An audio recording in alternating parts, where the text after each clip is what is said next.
پاکستان کو ایک سے بڑھ کر ایک فنکار عطا کیا ہے، لیکن صوفیانہ کلام کے اصل مطلب اور اس کے اثر کو سمجھ کر اسے اسی حساب سے سروں کی مدد سے دلوں میں اتارنے کا جو کمال فن اس نے عابدہ پروین جی کو عطا کیا ہے وہ بے مثال ہے۔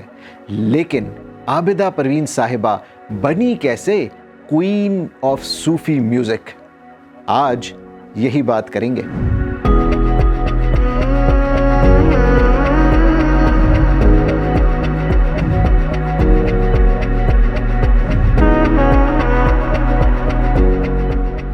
عابدہ پروین صاحبہ کو بچپن سے ہی اپنے گھر میں جو ماحول ملا وہ درگاہوں کا، بزرگان دین کی باتوں کا، صوفی شاعروں کے کلام کا اور صوفی موسیقی کا ماحول تھا۔ آپ نے 3 سال کی عمر میں اپنے والد صاحب، اپنے بابا سائیں استاد غلام حیدر سے میوزک سیکھنا شروع کیا اور بعد میں استاد سلامت علی خان صاحب کی باقاعدہ شاگرد ہوئیں۔ عابدہ جی ابھی چھوٹی تھیں کہ ایک بار حضرت شاہ عبداللطیف بھٹائی کے عرس پہ آپ کی ملاقات استاد سلامت علی خان صاحب سے ہوئی۔ ہوا کچھ یوں کہ جب استاد سلامت علی خان صاحب گا رہے تھے تو ایک چھوٹی بچی بالکل ان کے ساتھ بیٹھی سن رہی تھی، اور پرفارمنس کے بعد استاد سلامت علی خان صاحب نے کہا کہ اس بچی کو ڈھونڈ کے لاؤ جو ہمیں بالکل ایسے داد دے رہی تھی جیسے بڑے داد دیتے ہیں، اور وہ بچی تھی عابدہ پروین۔ اور پھر عابدہ جی لاہور آئیں اور استاد سلامت علی خان صاحب نے عابدہ جی کو باقاعدہ اپنی شاگردی میں لیا۔ یہ اچھی رازداری ہے، یہ اچھی رازداری۔ عابدہ پروین صاحبہ کہتی ہیں کہ گھر میں صوفی میوزک کا ایک ایسا ماحول تھا کہ جب سے انہیں یاد ہے، یعنی کہ جب وہ بالکل چھوٹی تھیں، تب سے وہ گھر میں صوفی کلام سنتی اور گنگناتی۔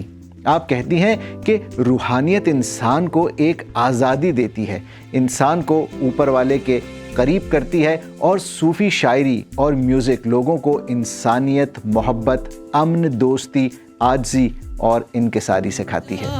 اور چاہوں تجھ سے کیا عالموں پہ نور تیرا جلوہ گر جلوہ۔ عابدہ جی نے بے تحاشا کافیاں، قوالیاں اور غزلیں گائی ہیں، بہت سی زبانوں میں گایا، دنیا بھر میں پرفارم کیا ہے، لیکن وہ کہتی ہیں کہ اب بھی جب وہ پرفارم کرتی ہیں تو اوپر والے سے دعا کرتی ہیں کہ وہ ان کی سنے، اور جب وہ سنتا ہے تو سب سنتے ہیں، اور ایک سما بندھ جاتا ہے، اور وہ ایک ذریعہ بنتی ہیں صوفی پیغام اور لوگوں کے بیچ، اور یوں پیار کا یہ پیغام آگے پھیلتا ہے اور ساری محفل جھوم اٹھتی ہے اور ایک وجد اور حال طاری ہو جاتا ہے۔ عابدہ پروین جی کو بہت سارے ایوارڈ سے نوازا گیا، حکومت کی طرف سے کئی اعزازات عطا کیے گئے، یہاں تک کہ آپ کو سارک پیس ایمبیسڈر بنایا گیا۔ The royal Islamic strategic studies centre of Jordan نے سن 2020 میں آپ کا نام دنیا کے 500 بااثر مسلمانوں میں شامل کیا۔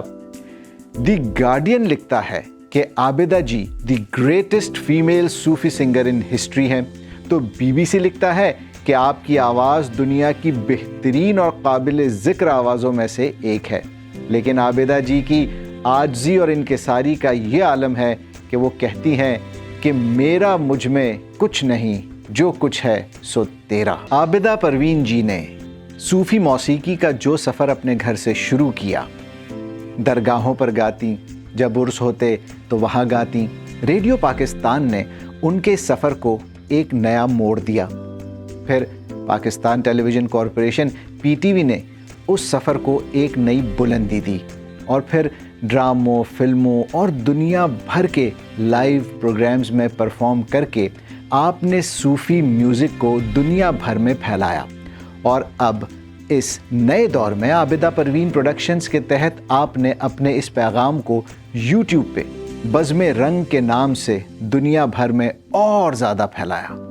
عابدہ پروین صاحبہ، ہم سب کی دعا ہے کہ آپ یوں ہی بزرگان دین کی باتیں اور صوفی میوزک کا پیار اور امن کا پیغام دنیا بھر میں پھیلاتی رہیں۔ آمین۔